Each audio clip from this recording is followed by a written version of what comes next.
They forced me to leave, stole 7 years of my life, and hid my own child from me. I came back after 7 years. The bus dropped me near the old road, and I stood there for a moment, holding my bag, breathing in the air of the town I once ran from. It smelled the same.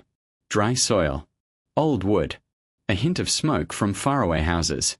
The town looked smaller than I remembered. The buildings were old, tired, like they had given up growing. Even the silence felt heavy, like it was watching me.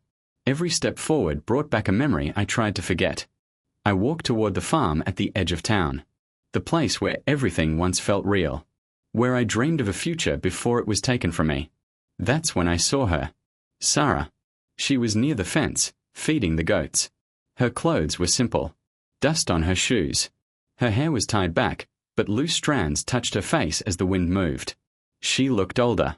Stronger. And sadder. She looked up. For a second, she didn't move. Neither did I. The wind passed between us, cold and quiet. No music. No sound. Just two people staring at the past. Her eyes widened slowly, like she was seeing a ghost. "You," she whispered. I nodded. My throat felt tight. "It's me." 7 years ago, I left this town with nothing. No money. No support. No goodbye worth remembering. My father's words still burned in my ears. Uneducated trash. My mother's voice was louder. Sharper. "Get lost. You're a nobody." That night, I walked out with a small bag and a heart full of shame. I didn't look back. I couldn't. Sarah was there that night too. Crying. Silent. Standing behind my parents. She never stopped them. Now she stood in front of me again. "I didn't know you'd ever come back," she said softly. "I didn't know if I would," I replied. The farm felt colder than before. The sky was grey, heavy with clouds, like it was holding something back. We stood there, not knowing what to say next. Too many words were buried between us. Something had gone wrong back then. I knew that. But not everything was clear. As I looked at her shaking hands, I felt it. She was nervous. And whatever the truth was, it was still waiting. We walked slowly along the wooden fence. The ground was uneven, and dry leaves crushed under our feet. Every sound felt louder because neither of us wanted to speak first. The farm was quiet, but my mind wasn't. "You left without a word," Sarah said at last. Her voice was low, almost careful. I stopped walking. "I was pushed out," I said. There was nothing left for me to say. She hugged her arms around herself. The wind brushed her face, but she didn't seem to feel it. "I waited," she whispered. "I thought you'd come back, even for one night." I looked at her then. Really looked. Her eyes were tired. Not angry. Just tired. "I had no place to go," I said. "No money. No future." Your silence felt like an answer. She flinched. That hurt her. I could see it. Memories rushed in without warning. My father standing in the doorway, finger pointed at my chest. My mother turning away, ashamed of me. Sarah behind them, crying but saying nothing. That night replayed in my head every year. "I tried to stop them," she said suddenly. I laughed softly, without humor. "You didn't." She opened her mouth, then closed it again. We walked on. The sky darkened a little, clouds pressing lower.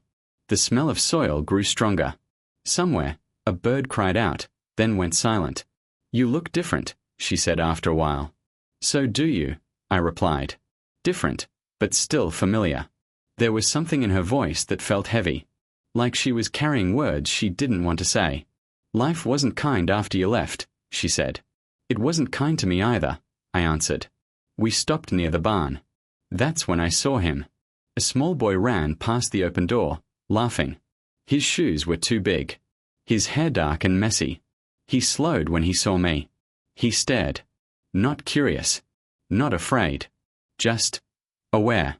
Something inside me tightened. The boy didn't look away.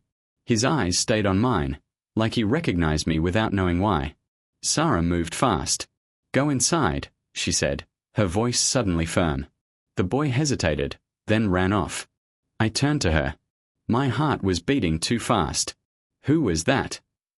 I asked. She didn't answer right away. Her hands were shaking again.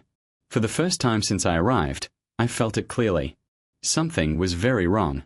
And whatever it was standing between us, breathing quietly, waiting to be seen. "He's mine," Sarah said quickly. Her voice came out too fast, too sharp. I didn't respond. I just looked at her and waited. The silence grew heavy, the kind that presses on your chest. Then her shoulders dropped. Tears filled her eyes, and her voice broke. "He's yours," she whispered. Everything around me faded. The wind, the farm, the past 7 years. "You left before I could tell you," she said, crying now. "I tried to reach you. But your parents, they already knew." My heart started to pound. "They said if you found out, you'd come back," she continued.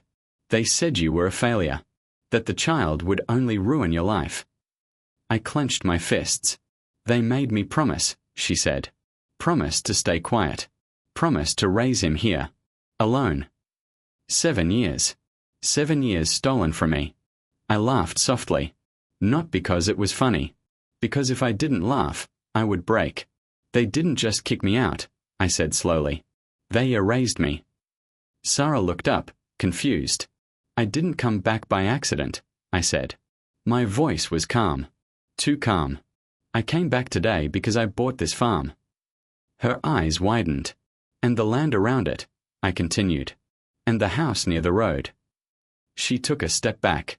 "My parents?" she asked, fear shaking her voice. "They work here now," I said.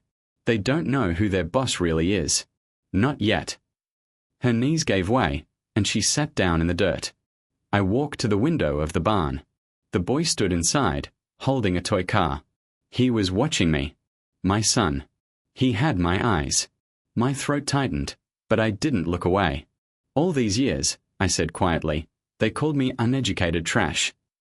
Sarah sobbed behind me. "They said I was a nobody," I went on. "So I became someone they could never control." I turned back to her. "I didn't come back for revenge," I said. "But truth has its own way of hurting people." She covered her face. "I looked at my son one last time before walking away. They made me disappear once," I whispered. "But I came back as everything they lost.